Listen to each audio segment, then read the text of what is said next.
हाय बच्चों, कैसे हैं आप सभी लोग। तो आज हमारा जो है रेजोनेंस में ही जो है रेजोनेंस की न्यूमेरिकल चलेंगे। कल मैंने रेजोनेंस की आपको थ्योरी पढ़ाई थी लेक्चर नंबर 8 में, सॉरी लेक्चर नंबर 9 में। तो आज हमारा जो है लेक्चर नंबर 10 चल रहा है और इसमें आज हम डिफरेंट टाइप के जो है आपका रेजोनेंस से रिलेटेड न्यूमेरिकल करेंगे। तो ये एक जो न्यूमेरिकल मैंने आपके सामने लिखा हुआ है, फटाफट इसको पढ़िए आप लोग और इसको करने की अपने आप से कोशिश कीजिए। देन जो है मैं आपको इसमें इसको इसका आंसर क्या निकलता है वो मैं आपको बताता हूँ। तो आप सभी लोग अपनी अपनी पेन कॉपी उठाइए और इसको करने की कोशिश कीजिए। तो ये हमारे सामने एक न्यूमेरिकल है, इसको करने की कोशिश कीजिए। तो देखते हैं आज का ये न्यूमेरिकल कैसा है। ठीक है, तो हमारे सामने क्या लिखा हुआ है, ध्यान से एक क्वेश्चन लिखा हुआ है, देखिए। A variable frequency 330 volt alternating voltage source is across a series combination L C and R, इसमें लगा हुआ है। Calculate angular frequency at resonance. सबसे पहले जो है एंगुलर फ्रीक्वेंसी निकाल दीजिए इसकी, कहां पे, रेजोनेंस के वक्त। ठीक है, दूसरा करंट एम्पलीट्यूड एट रेजोनेंस, इसका करंट एम्पलीट्यूड भी बता दीजिए रेजोनेंस के वक्त, यानी कि पीक वैल्यू ऑफ करंट बता दीजिए, जो मैक्सिमम वैल्यू ऑफ करंट है, ऐसा कहना ज्यादा अच्छा होगा। तो और दूसरा क्या है, potential difference across L at resonance, ये आपको पूछ रहा है। तो हम इसको निकालने की कोशिश करते हैं। ठीक है, तो हम कैसे निकालेंगे, देखिए जरा। सबसे पहले इसमें देख लेते हैं कि क्वेश्चन में क्या क्या आपको गिवन दे रखा है। तो मैं आंसर निकाल रहा हूं, आंसर नंबर 1। ठीक है, तो इसमें सबसे पहले गिवन जो आपको प्रोवाइड कर रखा है, यदि आप ध्यान से देखें तो ये गिवन में पहला पोर्शन जो है आपको ये वोल्टेज प्रोवाइड कर रखा है। तो अपने आप से सोचिए कौन सा वोल्टेज होगा। अगर कुछ भी वोल्टेज मेंशन नहीं करता है तो इट मींस वो आरएमएस वैल्यू ऑफ वोल्टेज होगा। तो इट मींस ये आरएमएस वैल्यू ऑफ वोल्टेज है, तो यानी कि ये आरएमएस आपको प्रोवाइड कर रखा है वो की 230 वोल्ट। ये एक वेरिएबल सोर्स है, जाहिर सी बात है वेरिएबल सोर्स होगा तभी आप रेजोनेंस कर पाएंगे, ऐसा नहीं तो आपको एल और सी को चेंज करना पड़ेगा। कॉम्बिनेशन सीरीज में लगे हुए हैं और यहाँ पे एल यानी कि इंडक्टेंस आपको जो है 5 हेनरी प्रोवाइड कर रखा है, सी कैपेसिटेंस आपको प्रोवाइड कर रखा है 80 माइक्रोफेरेड, और इन द सेम टाइम आपको रेजिस्टेंस भी प्रोवाइड कर रखा है, वो है आपका 40 ohm. Now we have to find first question. First question क्या है, calculate angular frequency at resonance. तो हम सभी लोग जानते हैं, पहला आंसर मैं कर रहा हूं, angular frequency omega not is equal to 1/√LC होता है। तो यदि हम ओमेगा नॉट को निकालना चाहते हैं तो एल और सी की वैल्यू को इसमें रखना पड़ेगा। तो एल और सी की वैल्यू कितनी दे रखी है, एल की वैल्यू 5 प्रोवाइड कर रखी है और सी की वैल्यू आपको प्रोवाइड कर रखी है 80 माइक्रोफेरेड, दैट इज 80 इंटू 10⁻⁻6 फेरेड, ये प्रोवाइड कर रखी है। तो यानी कि 80 इंटू 10⁻⁻6 में ऐसा लिख सकता हूं। तो ये देखो, दिस इंटू दिस कितना हो जाएगा आपका, 8×5 = 40, यानी कि 400, 400 में 2 जीरो तो एक कम कर देगा, तो कितना हो जाएगा 1/√4 इंटू 10⁻⁻4 हो जाएगा। देखो 2 जीरो जाएंगे, वो कैंसिल कर देगा उसको, तो नीचे बच गया 4। √4 है तो 4 का रूट कितना होता है 1/2, और इसका रूट कितना होगा 10⁻⁻2 होगा, जो कि ऊपर जाएगा 10⁻2 हो जाएगा, यानी कि ऊपर 100 है और नीचे क्या है आपका 2 है। तो ओमेगा कैसा नजर आया बेटा आपको, omega nought, that is angular resonant frequency जो है, एंगुलर रेजोनेंस फ्रीक्वेंसी कितनी नजर आई, omega not is equal to आपको 50 रेडियन पर सेकेंड। ये आपका हो गया पहला क्वेश्चन। दूसरा पूछ रहा है आपके करंट एम्पलीट्यूड पूछ रहा है। तो what is current amplitude at resonance. जाहिर सी बात है करंट एम्पलीट्यूड एट रेजोनेंस जो हम सभी लोग जानते हैं वो कितना होता है, current amplitude that is I not is equal to E not upon Z होता है। तो एट रेजोनेंस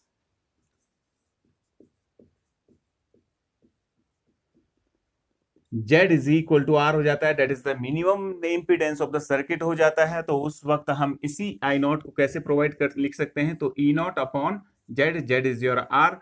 लेकिन हम ई नॉट की वैल्यू नहीं जानते हैं, हम तो ई आर एम एस जानते हैं।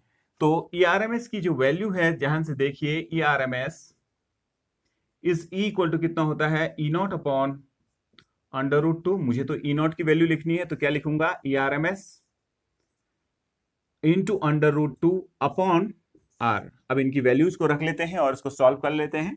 तो I not is equal to R M S value of E M F is your 230 volt, 230 volt into √2 upon resistance of this circuit, वो कितना दे रखा है आपको, रेजिस्टेंस कितना प्रोवाइड कर रखा है सर्किट का, नहीं सॉरी, रेजिस्टेंस इस एलसीआर में कितना लगा हुआ है, 40 लगा हुआ है। तो जब हम इसको सॉल्व करेंगे तो ये 8.13 ओम के करीब, सॉरी एम्पियर के करीब इसका आंसर आएगा। 8.13 एम्पियर जो है इसका आंसर आएगा। अब हमसे क्या पूछा गया, देखो पोटेंशियल डिफरेंस अक्रॉस एल, ये बी का आंसर था आपका। अब हम सी का निकाल रहे हैं, potential difference across L, L for inductor, यानी कि इस इंडक्टर के अक्रॉस में कितना आएगा, जो कि जो है L is equal to 5 henry का आपको प्रोवाइड कर रखा है। तो इसके अक्रॉस में कितना जो है आपका पोटेंशियल डिफरेंस आएगा। लेकिन अब हमें ये समझना है कि पोटेंशियल डिफरेंस निकालना कौन सा है। देखिए, अगर ये पोटेंशियल डिफरेंस सिंपली कहता है तो इट मींस हमें RMS value of potential difference जो है यहाँ पे निकालना है, किसके अक्रॉस में, एल के अक्रॉस में निकालना है। तो हम ऐसा ही करते हैं और RMS value of potential difference यहाँ पे निकालते हैं। तो ई एल, और वो भी कौन सा, आरएमएस। तो जाहिर सी बात है ई एल कितना होता है, ध्यान से देखो, E L is equal to I into XL, ऐसा होता है। जो वैल्यू पीक वैल्यू चाहिए तो पीक वैल्यू रखेंगे यहाँ पे, लेकिन इसने सिंपली क्या रखा है, पोटेंशियल डिफरेंस अक्रॉस एल निकालिए। तो हमें जाहिर सी बात है आरएमएस वैल्यू ऑफ करंट रखनी पड़ेगी। तो RMS value of current into x L, ये आ गया आपका। तो अब हम यहाँ पे वैल्यू रखते हैं, आरएमएस वैल्यू ऑफ करंट क्या होगा अगर हम देखें, क्योंकि हमने तो पीक वैल्यू ऑफ करंट निकाल रखी है। तो RMS value of current is equal to कितना होता है आपका, I not upon under root 2। तो जाहिर सी बात है इस आरएमएस की जगह पे मैं क्या रख दूंगा, I not upon under root 2, और एक्सएल जो है आपका होता है, XL is equal to omega L. तो यहाँ पे ओमेगा कौन सा होगा आपका, ये वाला ओमेगा जो हमने निकाला, क्योंकि हम रेजोनेंस के वक्त निकाल रहे हैं। रेजोनेंस के वक्त जो है angular frequency 50 radian per second है। तो जाहिर सी बात है मुझे वो वैल्यू रखनी पड़ेगी, यानी कि ओमेगा नॉट एल। तो ये आपका जो है ईएमएफ यानी कि potential difference across L RMS value निकल रही है। तो वो कितनी हो जाएगी, देखो आई नॉट की वैल्यू अभी आपने ऊपर निकाली थी, वो कितनी है आपकी 8.13 इंटू ओमेगा इज योर 50, ये निकाल रखा है देखो यहाँ पे 50, एंड एल इज योर 5, ये देखो 5 प्रोवाइड कर रखा है 5 हेनरी अपॉन अंडर रूट 2। जब इसको आप सॉल्व करेंगे तो आपको इसकी वैल्यू प्राप्त होगी, और वो वैल्यू होगी आपकी 1437.5 वोल्ट, यानी कि इतनी आपको वोल्टेज अक्रॉस द इंडक्टर प्राप्त होगा। और इतना ही जो है आपका एक्ससी यानी कि जो है कैपेसिटर के भी अक्रॉस में प्राप्त होगा, क्योंकि अभी रेजोनेंस की घटना है तो बोथ एक्सएल और एक्सएल इक्वल होते हैं। तो जाहिर सी बात है ये भी क्या हो जाएगा, इक्वल हो जाएगा। तो अब हम दूसरा क्वेश्चन देखते हैं। तो इस क्वेश्चन को आप सभी लोग देख लीजिए, ठीक है। अब हम सेकंड क्वेश्चन करेंगे। तो अब हमारा दूसरा क्वेश्चन जो है आपके सामने ये है, ठीक है। तो दूसरा क्वेश्चन आप सभी लोग पढ़ लीजिए और फिर इसको अपने आप से करने की कोशिश कीजिए कि इसमें क्या पूछा गया है। तो मैं आपके सामने ये क्वेश्चन पढ़ रहा हूँ, आप लोग पहले इसको पढ़ लीजिए और उसके बाद जो है इसको अपने आप से करने की कोशिश कीजिए। देन जो है मैं इसको करके दिखाऊंगा आपको। तो मैं आप सभी के सामने इस क्वेश्चन को पढ़ रहा हूँ। An AC source of 200 volt having angular frequency of 300 radian per second is applied across a LCR circuit। एक 200 वोल्ट का जो है AC सोर्स जो है एक जिसकी एंगुलर फ्रीक्वेंसी जो है 300 रेडियन पर सेकेंड है, एक LCR सर्किट को में लगाया गया है, ठीक है। तो आपका the resistance of 100 ohm, a resistance of 100 ohm is present in the circuit। इस सर्किट में जो है 100 ओम का रेजिस्टेंस जो है प्रेजेंट है। If a capacitor is removed from the circuit, यदि हम जो है इस सर्किट से जो है कैपेसिटर को जो है रिमूव कर देते हैं, ठीक है। The voltage leads the current by a phase angle of, क्या बोल रहा है आपका 60 डिग्री। और दूसरी कंडीशन इसमें क्या दे रखी है, and if A inductor is removed from the LCR circuit the current Leeds the voltage by a phase angle of 60 degree, find current and power dissipation in the series LCR circuit। ये series LCR circuit है बेटा, series LCR circuit. तो इस series LCR circuit में आप जो है ये बता दीजिए कि करंट कितनी होगी और पावर डिसिपेशन कितना होगा। अब यहां पे जरा ध्यान से देखिए मैं क्या करना चाह रहा हूं और उस चीज को समझने का प्रयास कीजिए। हमें कहीं भी रेजोनेंस की कंडीशन नहीं देख रही है, इसका मतलब हमें देखना पड़ेगा कि रेजोनेंस हो रही है नहीं हो रही है, नहीं तो हमें दूसरे ढंग से इसको फाइंड आउट करना पड़ेगा। हमें एक एसी सर्किट प्रोवाइड किया गया है। सबसे पहले गिवन हम यहाँ पे लिख लेते हैं। तो गिवन क्या दे रखा है, एसी वोल्टेज प्रोवाइड कर रखी है, जो कि एक एलसीआर में ये जो है, जैसे ये मान लिया जाए ये एल है, ये सी है, और ये क्या है आपका आर है, और इसमें एक अल्टरनेटिंग वोल्टेज लगी हुई है, ये वोल्टेज है आपकी, ठीक है, ये वोल्टेज है, और वो वोल्टेज जो है आपको 200 वोल्ट प्रोवाइड कर रखी है। तो जाहिर सी बात है ये 200 वोल्ट क्या होगी आपकी, कुछ भी मेंशन नहीं कर रखा है, तो इसका मतलब आरएमएस वोल्टेज होगी, क्योंकि हम जो भी वोल्टेज मेजर करते हैं वो आरएमएस में करते हैं। आपके पास कोई भी अगर अप्लायंसेस लेते हो तो उसमें जो मार्किंग रहती है वो आरएमएस में रहती है, तो जाहिर सी बात है यहाँ पे भी कुछ मेंशन नहीं है, तो इसका मतलब ये आरएमएस वोल्टेज है। और आपको ओमेगा प्रोवाइड कर रखा है 300 रेडियन पर सेकेंड, इतना आपको प्रोवाइड किया कर रखा है। और उसमें एक रेजिस्टेंस भी लगा हुआ है, इस रेजिस्टेंस की वैल्यू आपको 100 ओम प्रोवाइड कर रखी है, और आपसे कुछ पूछा गया है। अगर नॉर्मल वे में इस करंट को अगर हमें निकालना है तो करंट कैसे निकालनी है, आरएमएस करंट निकालनी है, और पावर भी जो है एवरेज पावर निकालनी है। जब भी पावर डिसिपेशन पूछेगा और कुछ भी मेंशन नहीं है तो इसका मतलब हमें एवरेज पावर डिसिपेशन इसमें पूछा जाएगा, यानी कि ये दोनों चीजें हमसे पूछी गई है। अगर इसकी वैल्यू मुझे चाहिए तो E R M S upon Z चाहिए होगी, लेकिन अब जेड निकालना यहाँ पे थोड़ा परेशानी का वाला क्रिया कदम है। तो सबसे पहले इसके गिवन को यूज करते हैं, ठीक है। और इसको अगर निकालना है तो हमें क्या निकालना पड़ेगा, देखो E R M S I R M S cos phi. मैं अपने दिमाग में बना रहा हूं कि मुझे क्या क्या निकालना है, एक ये निकालना है, एक ये निकालना है, लेकिन इसके लिए मुझे आरएमएस वैल्यू ऑफ जो है वोल्टेज तो पता है, लेकिन जेड पता नहीं है, ठीक है, इंपीडेंस ऑफ द सर्किट पता नहीं है, ये सी है, ये एल है, और इनकी कोई भी वैल्यूज आपको प्रोवाइड नहीं की गई है। तो हम अपनी कंडीशंस को देखते हैं, इसने कुछ केसेस दे रखे हैं। तो केस पहला क्या दे रखा है, if the capacitor is removed from the circuit, it means अगर मैं कैपेसिटर को हटा दूं, सोचो जरा कि ये कैपेसिटर हट गया तो ये सर्किट कैसा हो जाएगा, एलआर सर्किट। तो केस फर्स्ट में क्या है, व्हेन कैपेसिटर इज रिमूव्ड,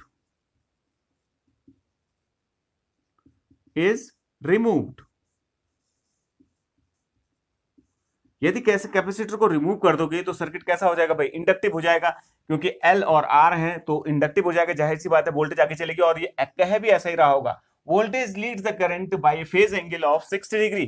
तो हम जानते हैं फेज एंगल का फॉर्मूला क्या होता है, तो phase angle tan phi is equal to, हमारे पास जो फॉर्मूला था XL minus XE upon R था, लेकिन अगर कैपेसिटर हटा देंगे तो फॉर्मूला ऐसा हो जाएगा, यानी कि एक्सएल कैसा है, ओमेगा एल अपॉन आर बराबर tan फाई, ठीक है।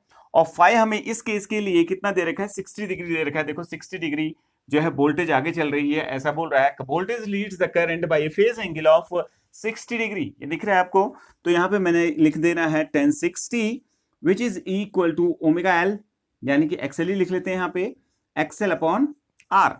और यहाँ पे देखिए tan 60 की वैल्यू कितनी होती है, this implies is XL is equal to R into under root 3, because tan 60 is your under root 3, एक आ गया।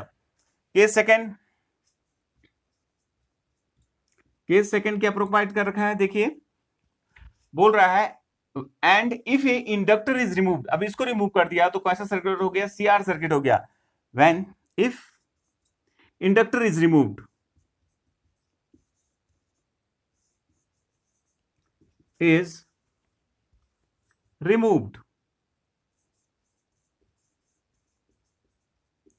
तो अगर इंडक्टर को रिमूव कर दिया जाता है तो हमें क्या पता चलेगा, देखो वो सर्किट जो है सीआर सर्किट हो जाएगा, सीआर सर्किट होगा तो जाहिर सी बात है, और उस वक्त जो है करंट आगे चलेगी। अब लेकिन कितना आगे चल रही है करंट वोल्टेज से, देखो देखो लिख रखा है इसने, क्योंकि हम जानते हैं अगर सीआर सर्किट होगा तो उसमें जो है करंट आगे चलेगी वोल्टेज से, ठीक है। If inductor is removed from the LCR circuit the current leads the voltage by a phase angle of 60 degree, तो जाहिर सी बात है 60 डिग्री वोल्टेज, तो tan phi is equal to again XL minus XC होता है अपॉन आर होता है, तो यहां पे ऐसा लगा होता है, यानी कि जो बड़ा होगा वो पहले आएगा, तो ये तो है नहीं, तो यानी कि एक्ससी अपॉन आर हो जाएगा। तो यहां पे क्या लिख सकता हूं मैं, एक्ससी अपॉन आर, ये आ गया हमारा, ठीक है।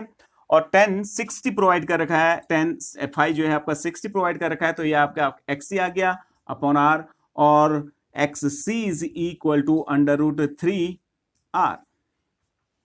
यहां पे भी √3R XL आ रहा है और ये XC आ रहा है, और हम जानते हैं रेजोनेंस के वक्त दिस इंप्लाइज, इन दो कंडीशनों से हमें पता चला कि XL is equal to XC।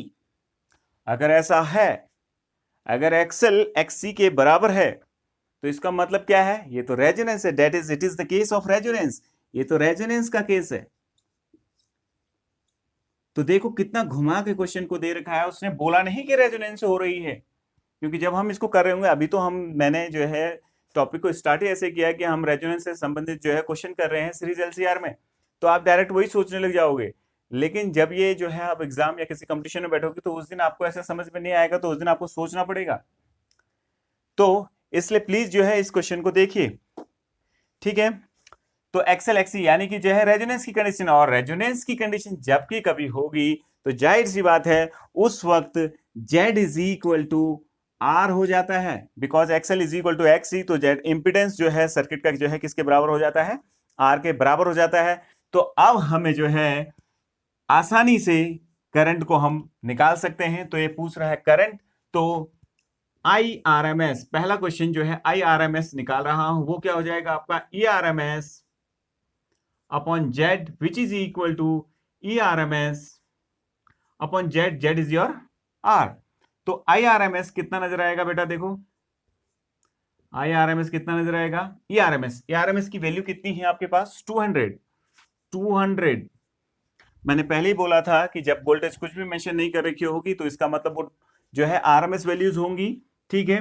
और Z कितना है, सॉरी R कितना है, Z जो है R के बराबर है, और R आपको 100 ओम प्रोवाइड कर रखा है, तो ये कैंसिल हो गए, यानी कि 2 एम्पियर करंट इसमें फ्लो कर रही है। RMS value of current is your 2 ampere. देखो इसने सिंपली करंट बोला है, अगर ये पीक वैल्यू ऑफ करंट बोलता है तब हमें पीक वैल्यूज लेनी पड़ जाएंगी इसमें। अभी इसने सिंपली करंट बोला है, तो जाहिर सी बात है हमें RMS वैल्यू को निकालना पड़ता है। अब इसने पावर डिसिपेशन पूछा है, अगेन कोई पावर नहीं बोला। अगर पीक वैल्यू ऑफ पावर बोलता है, तो मुझे अभी मैं वो भी निकाल के दिखा दूंगा आपको यहाँ पे, ठीक है। तो अभी पहले इसको देख लेते हैं, ठीक है। तो हमें पूछ रहा है पावर, तो ये जो पावर मैं यहाँ पे निकाल रहा हूं, ये जो एवरेज पावर निकलेगी यहाँ पे, क्योंकि इसने कुछ भी पावर मेंशन नहीं कर रखी है, तो P average is equal to कितना हो जाएगा भाई, P average is equal to ERMS IRMS cos phi. यहां पे फाई क्या है, 0 के बराबर है, because it is the condition of resonance. At resonance, both current and voltage are in the same phase. So the angle between current and voltage must be equal to phi is equal to 0. There is the phase difference between these two, that is current and voltage. Current and voltage is your 0. तो cos phi यानी कि यहाँ पे 0 देंगे। ERMS भी मुझे पता है, IRMS मुझे पता है, तो मैं बड़ी आसानी से निकाल लूंगा। तो P average is equal to ERMS। ERMS कितना है आपका, देखिए 200 volt into IRMS is your 2 into cos 0 is your 1, that is 400 watt। अगर ये पूछ लेता आपसे कि पीक वैल्यू यानी मैक्सिमम वैल्यू निकाल दीजिए, पीक वैल्यू निकाल दीजिए, पीक वैल्यू ऑफ वोल्टेज निकाल दीजिए, सॉरी पावर निकाल दीजिए, तो पीक वैल्यू ऑफ पावर को अगर निकालना पड़ेगा, तो पीक वैल्यू ऑफ वोल्टेज रखनी पड़ेगी, पीक वैल्यू ऑफ करंट रखनी पड़ेगी, ठीक है। तो पीक वैल्यू ऑफ वोल्टेज क्या होगी, हमें तो RMS वैल्यू ऑफ वोल्टेज पता है, तो हमें पता है, लेकिन एक formula ERMS is equal to E0 upon √2, यानी कि in place of this you can put this value, that is ERMS into √2, ये हो गया, इंटू √2 इंटू, इसी प्रकार से IRMS is equal to I0 upon √2। तो I0 की वैल्यू रख दीजिए। ये वैल्यू बिल्कुल अलग है बेटा, ये चीज बिल्कुल अलग है, ये इसमें पूछ नहीं रहा है जो मैं कर रहा हूं आपके सामने, जस्ट इसके और इसके बीच में अंतर दिखा रहा हूं आपको, क्योंकि इसमें बहुत कंफ्यूजन होता है बच्चे को। क्योंकि इसमें ऐसा होता है ना, ज्यादातर जो है टीचर्स, जैसे मैंने भी जो है अपने लेक्चर में बोला होगा कि ये मैक्सिमम वैल्यू ऑफ पावर है, बट ये एवरेज है कायदे में, ठीक है। अगर पीक वैल्यू बोलता है, पीक वैल्यू बोलेगा तो इसका मतलब जो है स्पेशली आपको पीक वैल्यू ऑफ वोल्टेज और पीक वैल्यू ऑफ करंट रखनी पड़ेगी। तो पीक वैल्यू ऑफ करंट कितनी हो जाएगी, IRMS इंटू √2। अगर इनकी वैल्यूज को इसमें रखेंगे, देखो जरा इन वैल्यूज को यदि आप इसमें रखते हैं तो ये कितना है आपका 200, ठीक है, और ये कितना है आपका 2 इंटू √2 यानी कि 2 विच इज इक्वल टू 400 यानी कि 800 वॉट हो गया। यानी कि इतना जो है आपको वैल्यू मिल जाएगी इसमें, ठीक है। कैसे निकाला, ये RMS आपकी जो है 200 वोल्ट दे रखी है, देखो ये 200 वोल्ट है और 200 वोल्ट इंटू √2 और ये कितनी है 2 इंटू √2 इंटू √2 दैट इज 2 और 2 इंटू 200 कितना दे दिया आपको, इतनी वैल्यू प्रोवाइड कर दी। तो ये पीक वैल्यू ऑफ पावर है, लेकिन इसने सिंपली पावर डिसिपेशन पूछा है तो वो कितना हो जाएगा, ये आपका एवरेज पावर निकलेगी, ठीक है। तो अब हम तीसरा क्वेश्चन करेंगे। आप सभी लोग जो है पहले इस क्वेश्चन को ध्यान से देख लीजिए, ठीक है। अब हम तीसरा क्वेश्चन कर रहे हैं। तो बच्चों अब आपके सामने जो है तीसरा क्वेश्चन है और आप सभी लोग इस क्वेश्चन को देखिए कि ये क्वेश्चन कैसे कर रहा है काम, इसमें कैसे काम करना है आपको, और ये बहुत ही इंपॉर्टेंट क्वेश्चन है। एक बार इस क्वेश्चन को आप लोग खुद से पढ़ लीजिए, फिर मैं आपको इस क्वेश्चन को कराता हूं।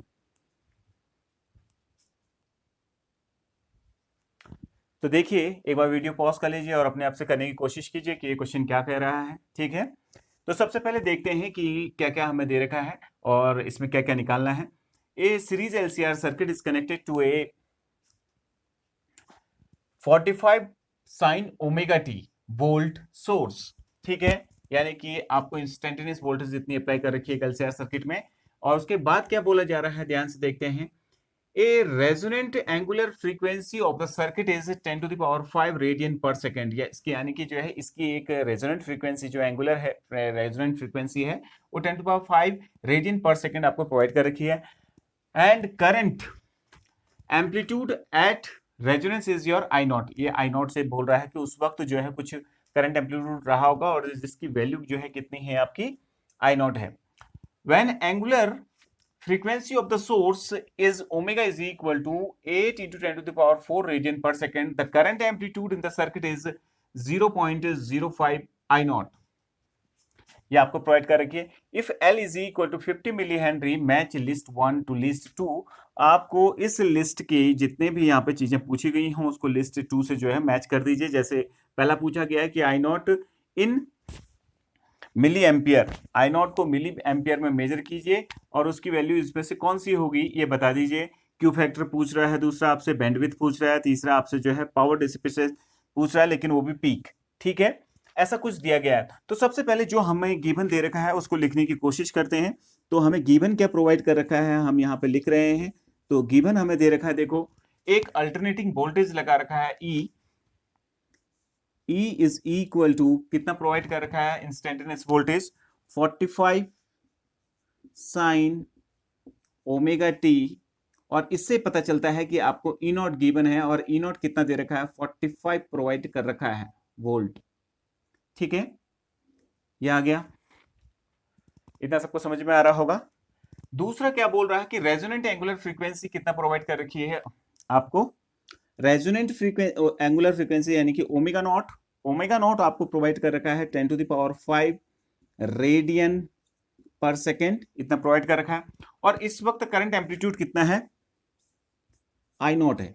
अब ध्यान रहे रेजोनेंस के वक्त जो है जो I0 होता है वो क्या होता है आपका E0 अपॉन Z होता है, और यहां पे Z is equal to R के बराबर होता है। तो यानी कि कितना हो जाएगा E0 अपॉन R, क्योंकि सर्किट का एम्पीडेंस बहुत ही कम हो जाता है। तो इसी चीज को मैं ऐसे भी लिख सकता हूं E0 अपॉन R, और यही चीज पूछी भी गई है। तो इसलिए अपने दिमाग में थोड़ा सा इसको निकालने के लिए, क्योंकि हमें 4 चीजें पूछी गई हैं और ये चारों की चारों चीजें यहाँ पे निकालनी है।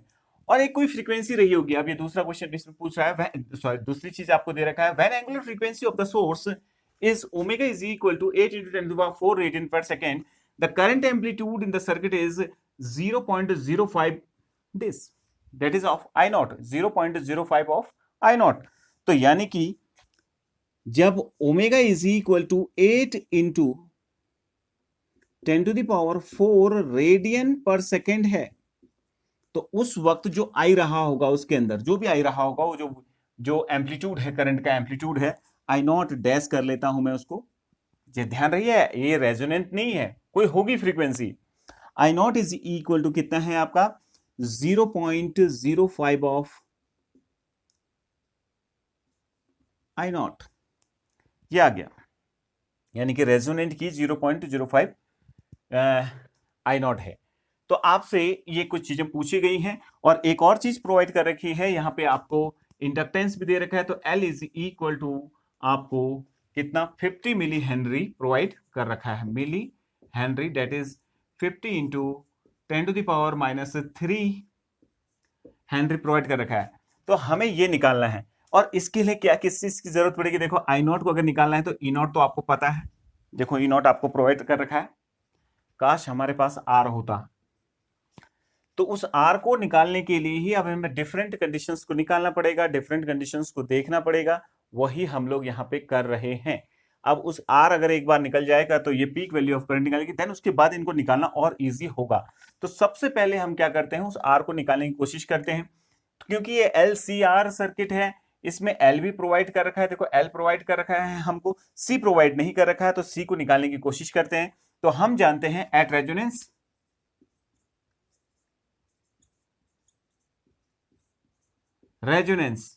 Omega naught is equal to 1/√LC होता है। तो 1/√LC, L की वैल्यू आपको प्रोवाइड कर रखी है 50 इंटू 10⁻³ ये प्रोवाइड कर रखी है इंटू, अगर आप ध्यान से देखें C ये है आपका, ठीक है। तो अब मैं इसको यहाँ पे, क्योंकि मेरे पास स्पेस कम है, तो मैं इसी को जो है थोड़ा सा स्क्वायर करके लिख लेता हूं, क्योंकि मुझे C की वैल्यू चाहिए।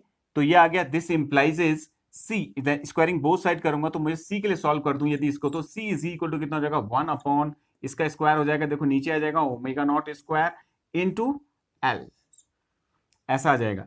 तो C इज इक्वल टू ये ओमेगा नॉट स्क्वायर कितना प्रोवाइड कर रखा है, देखो जरा ओमेगा नॉट यानी कि 10⁵ दे रखा है, इसका स्क्वायर कर देंगे तो 1/10⁵ स्क्वायर इंटू L कितना दे रखा है 50 मिली हेनरी, डेट इज 10⁻³ ये प्रोवाइड कर रखा है। देखो जब इसको सॉल्व करेंगे तो क्या आएगा, देखो ये 10⁻10 हो जाएगा, ये -3 और ये 10⁻11 है कायदे में, देखिए 0 यहाँ पे है, ये कर देंगे 10⁻8 आएगा ऊपर विथ नेगेटिव साइन, तो ये 10⁻8 आएगा अपॉन 2, ये सॉरी 5 बचा है। तो अगर 5 को हम डिवाइड करेंगे इससे तो कितना आ जाएगा 0.2 इंटू 10⁻8 आएगा, और उसको सॉल्व कर देंगे तो 2 इंटू 10⁻9 फैरेड। C भी हमारा निकल गया। अब हमारा R को निकालने के लिए, क्यों मैं ऐसा क्यों सोच रहा हूं, ध्यान से सुनिए, क्योंकि मैं जानता हूं Z इज इक्वल टू कितना होता है किसी फ्रीक्वेंसी पे, जो ये फ्रीक्वेंसी दे रखी है इस फ्रीक्वेंसी पे, इस एंगुलर फ्रीक्वेंसी पे Z इज इक्वल टू कितना होता है आपका XL माइनस XC का whole square plus R square. इस कंडीशन को निकाल के मैं R निकालना चाह रहा हूं। अभी दिखेगा आपको कि वो R कैसे निकलेगा, और वो R अगर निकल जाएगा तो फिर वो I नॉट भी निकल जाएगा, क्योंकि E नॉट हमें गिवन है। तो इसीलिए मेरे को C निकालना पड़ा पहले, ठीक है। तो सबसे पहले देखते हैं कि इस कंडीशन में कहा क्या गया है। देखिए जरा, ये इस फ्रीक्वेंसी पे when the angular frequency of the source is omega is equal to इतना, यानी कि 8 × 10⁴ रेडियन पर सेकेंड है, उस वक्त करंट एम्पलीट्यूड कैसा है, इतना है। यानी कि उस वक्त के करंट एम्पलीट्यूड को मैंने आई डैश से डिनोट कर रखा है, आई डैश डॉट से, तो आई डैश यानी कि अकॉर्डिंग टू द क्वेश्चन के अकॉर्डिंग, जब इस सेकंड कंडीशन में कह रहा है तो current amplitude I dash is equal to कितना हो जाएगा, अगर उस वक्त, क्योंकि वो रेजोनेंस की कंडीशन नहीं है, तो voltage amplitude upon impedance of the circuit, ये हमारा आ गया। अब ध्यान से देखो, ये वाली वैल्यू आपको प्रोवाइड कर रखी है, ये वाली वैल्यू कितनी प्रोवाइड कर रखी है, इतनी प्रोवाइड कर रखी है, तो इसको रख सकते हैं। तो दिस इंप्लाइजेस अगर मैं इस आई नॉट डैश की जगह पे ये रख दूं तो कितना हो जाएगा 0.05 आई नॉट, ये हो गया, is equal to E not upon Z. E naught को देखो जरा, ई नॉट कितना है, देखो यहाँ पे E not upon Z. E naught को अगर हम निकालना चाहें तो यहां से बड़ी आसानी से निकाल सकते हैं, और वो ई नॉट हम यहाँ पे रख सकते हैं, ठीक है। या आई नॉट की वैल्यू को ई नॉट अपॉन आर के फॉर्म में रख सकते हैं। अभी रखते हैं जरा इसको, तो देखिए ई नॉट, यहां से देखो ई नॉट की वैल्यू को रख देते हैं तो वो कितना आ जाएगा, E not into are directly रख देते हैं बेटा, क्योंकि जो है पेज ज्यादा लगेगा। आई नॉट आर अपॉन कितना हो गया Z, because E naught is equal to, देखो यहां से देखो E naught is equal to कितना हो जाएगा, यहां से देखिए E naught is equal to I naught into R, तो in place of E naught you can put this, तो आई नॉट कैंसिल। अब जो हमारे पास इक्वेशन बची हुई है जरा उससे को जरा ध्यान से देखते हैं। 0.05 को मैं ऐसे लिख सकता हूं 5 into 10 to the power -2 into Z is equal to कितना हो जाएगा, आर हो जाएगा। अगर हम जेड को देखें तो जेड कैसा होता है, ऐसा होता है, और जेड ऐसा इज इक्वल टू कितना हो जाएगा, देखो जरा एक्सएल माइनस एक्सी। एक्सएल की वैल्यू कितनी होती है ओमेगा एल, और एक्सी कितनी होती है 1 अपॉन ओमेगा सी। तो क्योंकि सी की वैल्यू बहुत छोटी है तो इसका मतलब 1 अपॉन ओमेगा सी बहुत ज्यादा बड़ा होगा, इसलिए मैं जेड की जगह पे क्या लिख रहा हूं, देखो जेड इस जेड की जगह पे ऐसा लिख सकता हूं 1 upon omega C minus omega L square plus R square. यहां पे मैं जो है आपका ये वाली फ्रीक्वेंसी नहीं रख सकता। क्यों नहीं रख सकता, क्योंकि ये वाली फ्रीक्वेंसी ओमेगा नॉट जो है ये तो रेजोनेंट फ्रीक्वेंसी, ये किसी फ्रीक्वेंसी पे ऐसा करंट की वैल्यू दे रहा है, तो उसके लिए मैं काम कर रहा हूं ना, तो इसलिए जेड को क्या रखना पड़ेगा, ये रखना पड़ेगा। ठीक है, तो जेड की वैल्यू को रखते हैं तो कितना हो जाएगा यहाँ पे 5 इंटू 10 टू द पावर -2, ये अपनी जगह पे है, और जेड की वैल्यू कितनी है, ये है आपकी, तो इसकी वैल्यू को रखते हैं तो under root 1 by omega C minus omega L whole square plus R square is equal to R. क्योंकि मुझे आर निकालना है तो जाहिर सी बात है इस रूट को क्या करना पड़ेगा, ओपन करना पड़ेगा। अब मैं इसको हटा रहा हूं थोड़ा सा, तो स्क्वायरिंग बोथ साइड यदि मैं कर दूं तो कितना हो जाएगा, यहां पे 25 हो जाएगा इंटू 10 टू द पावर -4, ये आ गया। और इसको अगर हम ध्यान से देखें तो कुछ ऐसा नजर आएगा, ये 1 by omega C minus 1 by omega L whole square plus R square is equal to R square. क्यों हो जाएगा R square, squaring both side करूंगा तो तभी तो ये रूट हटेगा, ये भी स्क्वायर हो जाएगा, ये भी स्क्वायर होगा तो उसका रूट हट जाएगा और ये आर स्क्वायर हो जाएगा। अब इसको सॉल्व करते हैं, मैं यहां से थोड़ा सा ये मिटा देता हूं जिसको मैंने यहां आपके सामने लिखा था। तो अगर हम ध्यान से देखें तो इनकी वैल्यूज को यदि हम रखें, इन पे वैल्यूज को अपपुट करें, क्योंकि ओमेगा की वैल्यू इतनी प्रोवाइड कर रखी है और एल की वैल्यू भी हम जानते हैं, सी की वैल्यू अभी हमने निकाली, तो इसको सॉल्व करने की कोशिश करते हैं। तो कितना हो जाएगा, देखो 25 इंटू 10 टू द पावर -4, ये अपनी जगह पे है, इंटू इस वाले पोर्शन को यदि हम ध्यान से देखें तो ये कितना है आपका 1 अपॉन ओमेगा। ओमेगा कितना दे रखा है आपको, ध्यान से देखिए ओमेगा कितना है 8 into 10 to the power 4, 8 into 10 to the power 4 into C कितना प्रोवाइड कर रखा है, ध्यान से देखिए सी अभी हमने निकाला था, ये 2 into 10 to the power 9, 2 into 10 to the power 9, ये आपका आ गया माइनस आएगा। ठीक है, ओमेगा एल कितना दे रखा है, देखो ओमेगा कितना है आपका 8 into 10 to the power 4, 8 into 10 to the power 4, ये हो गया। और L is your 50 milli henry दे रखा है, तो यानी कि 50 into 10 to the power 3 into 50 into 10 to the power -3, ये हो गया, इतना आ गया। इसका भी क्या है, स्क्वायर है, प्लस आर स्क्वायर, और ये पूरा इक्वल है किसके, इक्वल है आर स्क्वायर के, ऐसा मैंने लिख दिया। ठीक है, ये पूरा इक्वल है किसके, आर स्क्वायर के। अब इसको सॉल्व करने की कोशिश करते हैं, जरा ध्यान से देखिए, जरा इसको सॉल्व करते हैं तो ये हो जाएगा 25 इंटू 10 टू द पावर -4। अगर इसको सॉल्व करें तो ये कैसा आ जाएगा, देखो 10 टू पावर -9 है ये आपका, तो -9, और ये अगर मल्टीप्लाई होगा तो 10 टू पावर +5 हो जाएगा, ऊपर जाएगा तो 10 टू पावर 5 हो जाएगा, होल अपॉन 16 हो जाएगा। ठीक है, अगर हम इसको ध्यान से देखें, इसका भी क्या है स्क्वायर, इसको माइनस इसको सॉल्व करते हैं तो ये कितना है, देखो 10 टू पावर 5 है, एक जीरो यहाँ पर 10 टू पावर 5, ये 400 है तो 10 टू पावर 6 हो जाएगा, यानी कि कितना हो जाएगा 4000 हो जाएगा ये। ठीक है, इसका स्क्वायर है प्लस आर स्क्वायर, ये हो गया is equal to R square, ऐसा कुछ हमारे पास आया। ठीक है, अगर इसको हम सॉल्व करते हैं तो इस पर्टिकुलर चीज को यदि हम सॉल्व करेंगे तो 25 इंटू 10 टू द पावर -4 इंटू इसको अगर हम सॉल्व करेंगे तो 6250 आ जाएगा बेटा, जब इसको डिवाइड करोगे 16 से 6250 माइनस 4000 का whole square plus R square is equal to R square, ये हमारा आ गया। अब देखिए इन दोनों को अगर सब्ट्रैक्ट करते हैं तो और उसको मल्टीप्लाई भी साथ में कर देते हैं तो कितना हो जाएगा 25 इंटू 10⁻⁻5। ये हो गया, सॉरी -4 है, -5 लिख दिया गलती से बेटा, -4 ये हो गया। इन दोनों को सब्ट्रैक्ट करेंगे, इससे मल्टीप्लाई हो रहा है देखो ये, तो कितना हो जाएगा 2250। और ये जो है ये दोनों को सब्ट्रैक्ट करके देन मल्टीप्लाई हुआ है बेटा, ये इससे भी मल्टीप्लाई होगा और देन उधर जाएगा, तो उधर जाएगा तो कितना हो जाएगा देखो r² तो अपनी जगह में माइनस ये 25 इंटू 10⁻⁻4 r², ये इधर चले गया। अब ध्यान से देखो r² से इतनी छोटी क्वांटिटी को माइनस करोगे, r² यानी 25 इंटू 10⁻⁴ को मल्टीप्लाई करोगे तो लगभग r² के बराबर रहेगा। तो इसको हम अप्रोक्सीमेटली किसके बराबर लिख सकते हैं, r² के बराबर लिख सकते हैं। तो r² बराबर this, that is 25 into 10⁻⁴ into 2250, ये आ गया। अगर मुझे r चाहिए तो इसको हटा देंगे तो क्या लग जाएगा, रूट लग जाएगा।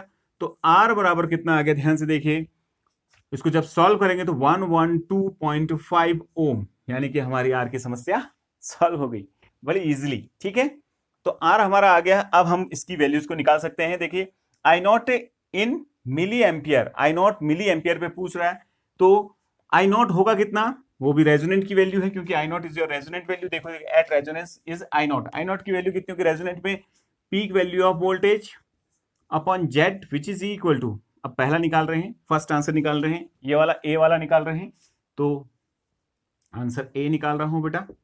ठीक है, तो I not is equal to E not upon Z at resonance, Z is equal to R, that is the minimum impedance of the circuit हो जाता है। तो ई नॉट कितना है, E not upon R, E naught कितना दे रखा है देखो जरा ध्यान से देखो, ई नॉट हमने रखा था यहाँ पे, ई नॉट कितना दे रखा 45, तो हम यहाँ पे 45 रख देंगे, तो 45 upon R, R is your 112.5 which is equal to कितना हो जाएगा 0.4 एम्पियर। तो अगर इसको, क्योंकि ये मिली एम्पियर में पूछ रहा है, मिली एम्पियर में पूछ रहा है, देखो ये मिली एम्पियर में पूछ रहा है आई नॉट को, तो हम यहाँ पे से निकालते हैं, इसको मिली एम्पियर में चेंज करेंगे तो ये 400 मिली एम्पियर आ जाएगा। और इसमें देखो 400 आंसर कौन सा है, ये वाला है, इट मीन्स ये वाली चीज इससे मैच करेगी।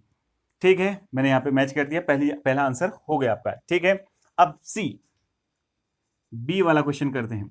बी वाला क्या पूछ रहा है, क्यू फैक्टर। क्वालिटी फैक्टर कितना होता है बेटा, क्वालिटी फैक्टर के बहुत सारे फॉर्मूले हैं आपके। Q factor is equal to omega naught upon omega 2 minus omega 1, जिसको हमने सॉल्व किया था तो ओमेगा 2 एल अपॉन आर आया था, एल अपॉन आर। आप एक बार रिकॉल कीजिए अपने आप को और फिर देखिए जरा उसको। ठीक है, क्लियर है, तो ऐसा देखिए और भी फॉर्मूले हैं, जैसे इसको सॉल्व करेंगे तो ये आपका जो है ऐसे भी आ जाएगा, देखो √1/r √L अपॉन सी, बहुत सारे ओमेगा यानी कि क्यू फैक्टर यानी कि क्वालिटी फैक्टर के आपने जो है फॉर्मूले देखे थे। तो मैं तो इस फॉर्मूले को यूज कर रहा हूँ, इस वाले को यूज कर रहा हूँ बेटा, इस वाले को। ठीक है, क्योंकि ना तो मुझे ये पता है, ठीक है, इसको भी यूज कर सकता हूँ, लेकिन मैं इसको इजी कर समझता हूँ क्योंकि यहाँ पे जो है ओमेगा नॉट की वैल्यू मालूम है, एल की वैल्यू मालूम है, आर की वैल्यू मालूम है, इसमें रूट आ रहा है, इस वजह से मैं क्यू रूट में अपने आपको परेशान करूँ, तो इस वजह से मैं इस वाले को चूज कर रहा हूँ। तो क्यू इज इक्वल टू कितना हो जाएगा ओमेगा नॉट, ओमेगा नॉट कितना दे रखा है देखिए जरा 10⁵, एल कितना है 50 मिली हेनरी, ये देखो 50 मिली हेनरी यानी कि 5 इंटू 10⁻³ ये आ गया अपॉन आर, आर हमने अभी निकाला था 112.5। जब हम इसको सॉल्व करेंगे तो हमारा क्वालिटी फैक्टर आ जाएगा, तो ये क्वालिटी फैक्टर जो है आपका 44.44। इसकी कोई यूनिट नहीं होती, क्यों नहीं होती बेटा, ये तो ओमेगा अपॉन ओमेगा है तो नहीं होगी, देखिए जरा। ठीक है, कोई यूनिट नहीं होगी। ठीक है, तो ये आ गया क्वालिटी फैक्टर, तो क्यू भी निकल गया। तो अब ये किससे मैच कर रहा है देखो 40.4, तो हम इसको इससे मैच कर देंगे। ठीक है, तो दूसरे वाले का पहला आंसर है। ठीक है, अब पूछ रहा है बैंडविड्थ, बैंडविड्थ कितना होता है, हमने कल मेरे लेक्चर में था, लेक्चर नंबर जो है 9 में देखिए आप, उसमें मैंने बैंडविड्थ बताई थी आपको। तो सी जो है बैंडविड्थ पूछ रहा है, तो बैंडविड्थ इज इक्वल टू कितना होता है omega 2 minus omega 1 which is equal to, bandwidth भी रेडियन पर सेकंड में पूछ रहा है, ओमेगा 1 ओमेगा 2 के रूप में नहीं पूछ रहा है, तो सॉरी न्यू माइनस न्यू 1 के फॉर्म में नहीं पूछ रहा है, ओमेगा 2 माइनस ओमेगा 1 के रेडियन पर सेकंड में पूछ रहा है, तो इसलिए मैं ओमेगा 2 माइनस ओमेगा 1 वो होता है आपका R/L, और R की वैल्यू आपको पता है। R देखिए जरा ध्यान से, R अभी निकाला था आपने 112.5 अभी निकाला था, देखो R ये 2.5 ये निकाल रखा R, ठीक है, अपॉन L, L क्या है 50 मिली हेनरी, तो ये हो गया आप 50 इंटू 10⁻³ जब इसको सॉल्व करेंगे तो आपका जो है बैंडविड्थ निकल जाएगा, आंसर C निकल जाएगा आपका। तो बैंडविड्थ कितना आ जाएगा, ω2 minus ω1 is equal to, on solving this you will get the value of bandwidth जो कि 2250 रेडियन पर सेकेंड। तो ये आपका जो है बैंडविड्थ भी आ गया, ठीक है। तो एक बार इसको देख लीजिए, क्योंकि जो है मैं अभी मुझे स्पेस नहीं है तो मैं स्पेस में, तो बैंडविड्थ में देखिए जरा, इसका आंसर क्या हो जाएगा, ये आ गया, ठीक है। अब देखो इसमें 5 ऑप्शन दे रखे हैं, तो अगर आप सोचते कि 4 ही होते तो मैं फलाने में लगा लेता, इसमें लगा लेता, तो ऐसा भी ऑप्शन नहीं छोड़ा है इस क्वेश्चन ने, ठीक है, क्योंकि एक ऑप्शन जो है इसने एक्स्ट्रा प्रोवाइड कर रखा है आपको। तो चौथे वाले से भी बच नहीं सकते आप, कहने का मतलब आप सोचो कि चौथा मैं ऐसे ही टिक कर दूं, इसका मतलब इसको निकालना पड़ेगा। तो पीक पावर डिसिपेशन, देखो पावर डिसिपेशन जो होता है उसमें बड़ा कंफ्यूजन है बच्चे को। तो पीक पावर, एक पावर डिसिपेशन क्या होती है, देखिए एक तो पावर होती है मैक्स पावर, जो कि एवरेज निकाल के दिखाते हैं सभी टीचर्स, ठीक है, और जो कि हम निकालते हैं कितना होता है आपका ERMS IRMS cos फाई कितना हो जाएगा यहाँ पे 0, क्योंकि रेजोनेंस के वक्त जो है आपका जो है फाई की वैल्यू जो है 0 हो जाती है, तो कॉस ये जीवन हो जाएगा, ऐसे निकलती है। लेकिन ये पीक पूछ रहा है, स्पेशली इसने कह दिया है कि पीक निकालिए भाई। तो पीक कैसे निकालेंगे, तो पीक पावर जो है, peak power is equal to peak voltage into peak current.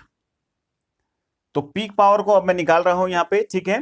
तो थोड़ा सा मुझे स्पेस चाहिए होगा तो मैं यहीं पे निकाल लेता हूं इसको, इधर पे थोड़ा सा इसको सॉल्व कर लेते हैं। तो पीक पावर यहाँ पे निकाल देता हूं बेटा, देखो आंसर नंबर जो है डी यहाँ पे निकाल रहा हूं। तो peak power P0 is equal to कितना हो जाएगा, E0 I0। देखिए मैंने अभी कंफ्यूजन दूर किया, पीक पावर को समझिए जरा बेटा। E0 कितना है आपका 45 है, I0 अभी आपने निकाली थी, I0 अभी निकाल रखी, देखो 400 मिली एम्पियर, जो कि जो है 0.4 एम्पियर है, तो 0.4 है, इन दोनों को मल्टीप्लाई करेंगे तो 18 वॉट, यानी कि ये जो है पीक पावर आ गई आपकी, ये आपकी पीक पावर है। पावर एट रेजोनेंस पूछ रहा है, एट पावर एट रेजोनेंस, तो इसमें देखो कौन सा आंसर मैच कर रहा है, 18 वाला, तो हम इसको ऐसे करके यानी कि यहाँ पे लगा दिया, ठीक है। तो आपके सारे आंसर्स मैं यहाँ पे निकाल चुका हूँ, यानी कि ये आंसर एक्स्ट्रा था, ये आंसर नहीं है। तो बड़े ही आसानी से हमने इस क्वेश्चन को कर दिया था। असल में ये IIT का क्वेश्चन है बेटा, एडवांस का 2023 का, यानी कि 2023 का क्वेश्चन है, एडवांस का क्वेश्चन है आपका, ठीक है। तो एडवांस में जो है ये पूछा गया था। अब देखिए बहुत ही सिंपल होते हैं क्वेश्चंस, ठीक है, क्वेश्चन बहुत सिंपल होते हैं, बट दिक्कत क्या होती है ना, जैसे IIT या नीट दिमाग में बैठा देते हैं बच्चे के, तो बच्चा सोचता है बहुत ज़्यादा कुछ टफ होगा। आप सिंपली पढ़िए बेटा, ये मत सोचिए पढ़ने के बाद अपने को जो है किस में इन्वॉल्व कीजिए, क्वेश्चन डालने में, क्वेश्चन को करने में इन्वॉल्व कर दीजिए। क्वेश्चन जब आप सॉल्व करेंगे तो आपको कोई भी प्रॉब्लम नहीं होगी। देखते रहिए, करते रहिए, करते रहिए। IIT है करके नहीं होता बेटा, IIT में क्वेश्चंस वास्तव में बहुत इंटेलेक्चुअली पूछे जाते हैं, बट पहले ही माइंड पे जो है ऐसा इंप्रेशन मत डाल दीजिए आप कि ये बहुत टफ होते हैं। टफ नहीं होते हैं, हमें कुछ चीज़ें पता नहीं होती है, इस वजह से जो है वो हमें टफ लगते हैं, ठीक है। और ये सारी चीज़ें हमें पता थी आई थिंक, ठीक है, तो इन्हें बड़ी आसानी से हम कर सकते हैं। तो ये सारे क्वेश्चन हमने कर लिए। अब हम क्वेश्चन नंबर 4 करेंगे, तो एक बार इस क्वेश्चन को देखिए आप, ठीक है।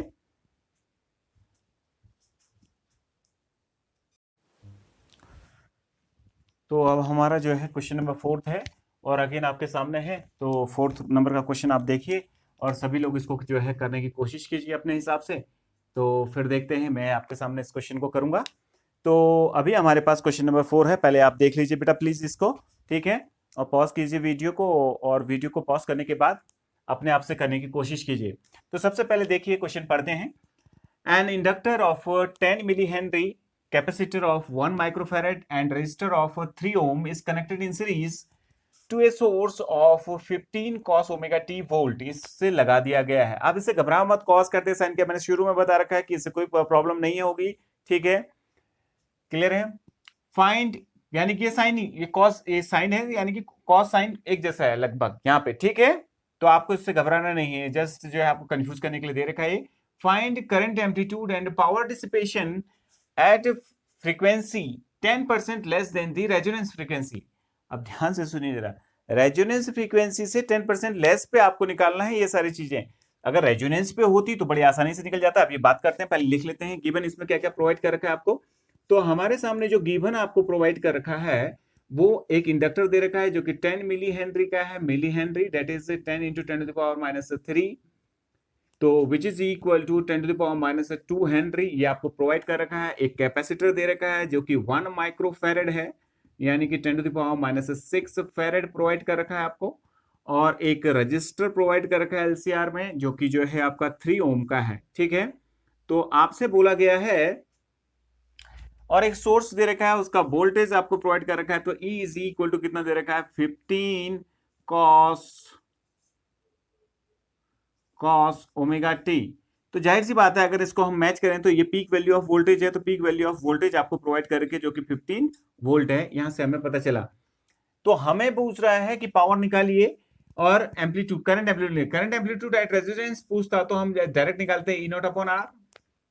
और पावर पूछता, पावर डिसिपेशन पूछता तो एवरेज पावर डिसिपेशन निकाल देते, और वो कितना होता है आपका IRMS cos 5 यहाँ पे 0 होता है। IRMS की वैल्यू निकाल लेते हैं, क्योंकि करंट की वैल्यू ऊपर से आ जाती है तो उससे RMS वैल्यू आ जाती है, ये आ जाती है, निकल जाता है। लेकिन वो ये नहीं पूछ रहा है, वो पूछ रहा है कि आप जो है ये करंट एम्पलीट्यूड यानी कि पीक वैल्यू ऑफ करंट तब निकालिए जब जो है रेजोनेंस फ्रीक्वेंसी से जो है क्या हो आपका 10% लेस हो, उस फ्रीक्वेंसी पे निकालिए। तो जाहिर सी बात है उस वक्त जेड एग्जिस्ट करने लग जाएगा, यानी कि इस रेजोनेंस के वक्त Z is equal to R हो जाता है जेड। तो उस वक्त की current I is equal to E0 तो ऐसे ही रहेगा, तो वो कितना होगा अपॉन जेड, यानी कि काश मेरे पास जेड होता। और जेड के अंदर जो क्वांटिटीज आती हैं वो ऐसी आती हैं, देखिए जरा, ओमेगा एल माइनस 1/ओमेगा C whole square plus R square. आर मुझे पता है, ओमेगा का पता नहीं है। ओमेगा पहले निकालना पड़ेगा, देन जेड निकालना पड़ेगा, देन उसके बाद ये सारी चीजें निकलेंगी। तो सबसे पहले ओमेगा को निकालने की कोशिश करते हैं। तो ओमेगा भी कैसा है देखिए जरा, अगर हम ओमेगा को के बारे में सोचें तो omega is equal to omega naught minus, क्योंकि 10% लेस है तो 10% ऑफ ओमेगा नॉट, ऐसा है। तो यानी कि पहले ओमेगा नॉट को निकालना पड़ेगा। तो हम यहां पे पहले ओमेगा नॉट निकाल लेते हैं। तो at resonance omega not is equal to कितना होता है, LC होता है, which is equal to 1/LC। LC कितना है, L कितना है आपका 10⁻² दे रखा है माइनस में, ठीक है। ये आ गया, L की वैल्यू रख दी, और ये कितना हो गया 10⁻⁻6। ऑन सॉल्विंग दिस ये 10⁻4 आ जाएगा, देखो 10⁻⁻4 आएगा नीचे, ये -8 है, रूट के 4 आ जाएगा, ऊपर चले जाएगा तो 10⁻4 रेडियन पर सेकेंड। तो आपके पास ये चीज आ चुकी है। अब यहां पे रखते हैं उस वैल्यू को, तो देखते हैं कितना आता है। ओमेगा इज इक्वल टू कितना होगा, देखो थोड़ा सा यहां कर लेते हैं, थोड़ा सा स्पेस बचाते हैं बेटा, ठीक है। तो अब हमें ओमेगा चाहिए, न्यू फ्रीक्वेंसी, न्यू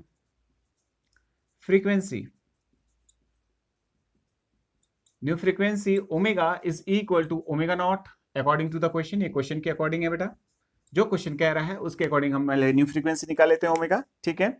वो कितनी हो जाएगी, -10% ऑफ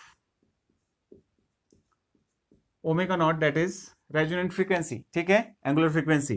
तो ये कितना दे रखा है 10⁻4 माइनस 10%, दैट इज 10/100 इंटू 10⁻4, ठीक है, ये आ गया। तो दिस कैंसिल आउट, इसमें से एक और कैंसिल हो जाएगा तो ये 3 हो जाएगा, यानी कि 1000 और 10,000 में 1000 निकाल दूंगा तो कितना बचेगा आपका 9000 रेडियन पर सेकेंड, ये हमारा आ गया, ठीक है। तो हमें तो करंट एम्पलीट्यूड निकालना है, तो करंट एम्पलीट्यूड तो I0 इज इक्वल टू, वो रेजोनेंट पे नहीं निकालना है, तो इज इक्वल टू कितना होता है E0/Z। तो काश मेरे पास ये Z होता। तो अब हम सबसे पहले क्या निकालेंगे, Z को निकालेंगे, क्योंकि निकालना तो हमें एम्पलीट्यूड है लेकिन उसके लिए Z की जरूरत पड़ रही है, तो Z को हम निकाल लेते हैं। तो Z इज इक्वल टू कितना होता है आपका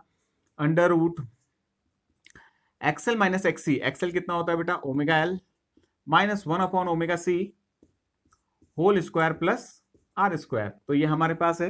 तो अगर हम इसकी वैल्यू को रखें तो ओमेगा L, ओमेगा कितना है देखो 9000 इंटू L, L कितना है अभी आपने निकाला था 10⁻², 10⁻² माइनस 1/ओमेगा, omega is your 9000 into C is your 10⁻6, that is आपको ये प्रोवाइड कर रखा है, देखो -6 प्रोवाइड कर रखा है, यानी कि 1 माइक्रोफेरेड प्रोवाइड कर रखा है, plus R square that is 3 square.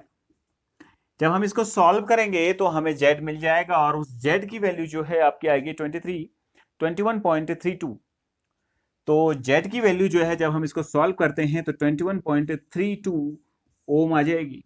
ठीक है, अब हमारा Z निकल चुका है, तो इसका मतलब हम करंट एम्पलीट्यूड निकाल सकते हैं। तो करंट एम्पलीट्यूड को यदि मेरे को निकालना है तो करंट एम्पलीट्यूड तो I not is equal to कितना हो जाएगा, ई नॉट अपॉन जेड। तो I not is equal to E naught, that is the peak value of voltage. Peak value of voltage is your 15 volt. On putting this value in this equation, we have, that is, in place of E naught, you can put 15, because the value of E naught is your 15, and the value of Z is your this, that is 21.32. 21.32. On solving this, you will get the value of I naught. ठीक है, तो I naught जो है आपका इसको solve करने पर 0.704 ampere निकलेगा। तो ये पहला क्वेश्चन जो है इसका निकल गया। अब जो दूसरा पार्ट है इसका, वो पूछ रहा है पावर डिसिपेशन। देखिए उसने कुछ भी मेंशन नहीं किया हुआ है, सिंपली पावर डिसिपेशन पूछ रहा है, तो इसका मतलब एवरेज पावर डिसिपेशन आपको निकालना पड़ेगा। तो P average is equal to IRMS cos phi होता है। ठीक है, तो ERMS की वैल्यू तो हमें पता नहीं है, क्योंकि जो है ERMS की वैल्यू इसलिए पता नहीं क्योंकि हमें तो ई नॉट की वैल्यू पता है। तो हमारे पास एक चीज पता है, लेकिन हमको तो ERMS किसके बराबर होता है, ERMS is equal to E not upon √2। तो हमें तो ERMS चाहिए, तो ई नॉट अपॉन √2 लिख सकता हूं मैं, E not upon √2 into IRMS same. IRMS is equal to I not upon √2, तो ये कितना हो जाएगा, I not upon √2 cos phi. अभी हम जब सभी लोग जानते हैं कि cos phi is equal to कितना होता है, R अपॉन जेड। हमने पढ़ा था पीछे, अगर मेरे पुराने लेक्चर देखिए तो उसमें cos phi that is the power factor. Power factor is your R upon Z होता है। तो in place of cos phi you can put R upon Z. Now putting the values of all these quantities in this equation. तो E naught, the value of E naught is your 15, ये 15 provide कर रखी है आपको। तो 15 into I not अभी हमने निकाला है, वो कितना निकला है, 0.704 upon √2 into √2 that is 2 into R कितना प्रोवाइड कर रखा है, देखो 3 ओम। और जेड हमने निकाला था 21 पॉइंट, अभी निकाला था देखो 32। तो जब हम इसको सॉल्व करेंगे तो एवरेज पावर डिसिपेशन, यानी कि इसका सेकंड पार्ट आपका बड़ी आसानी से निकल जाएगा। तो पी एवरेज, अब कोई बच्चा कह रहा होगा कि ऐसा क्यों निकाला, बेटा इसने कुछ मेंशन नहीं किया ना, इस वजह से हमें जो है जब भी कोई भी गिवन क्वांटिटीज दे रखी हो जिसमें मेंशन ना हो, जैसे वोल्टेज गिवन दे रखी है आपको, एसी वोल्टेज गिवन नहीं है तो इसका मतलब RMS है। इसी प्रकार से अगर पावर पूछता है तो पावर अगर पूछ रहा है, अगर उसने पीक बोल दिया पावर, तो देन आपको पीक के हिसाब से निकालना पड़ेगा। अगर उसने सिंपली पूछ रहा है पावर, तो इसका मतलब एवरेज निकालना पड़ेगा। तो अगर हम इसको सॉल्व करेंगे तो ये आएगा आपका 0.744 वॉट। तो इस प्रकार से आज हमने जो है 4 जो है बहुत इंपॉर्टेंट क्वेश्चन करे। ठीक है, तो इन सभी क्वेश्चनों को आप देख लीजिए और इसको जो है करने की कोशिश कीजिए। तो मैं समझता हूं कि आपके बहुत सारे जो है क्वेरीज जो है कंप्लीट होंगी और इससे बहुत अच्छी आपको हेल्प मिलेगी। तो आज के लिए इतना ही, आप सभी लोग पढ़ते रहिए। तो ओके, बाय, टेक केयर।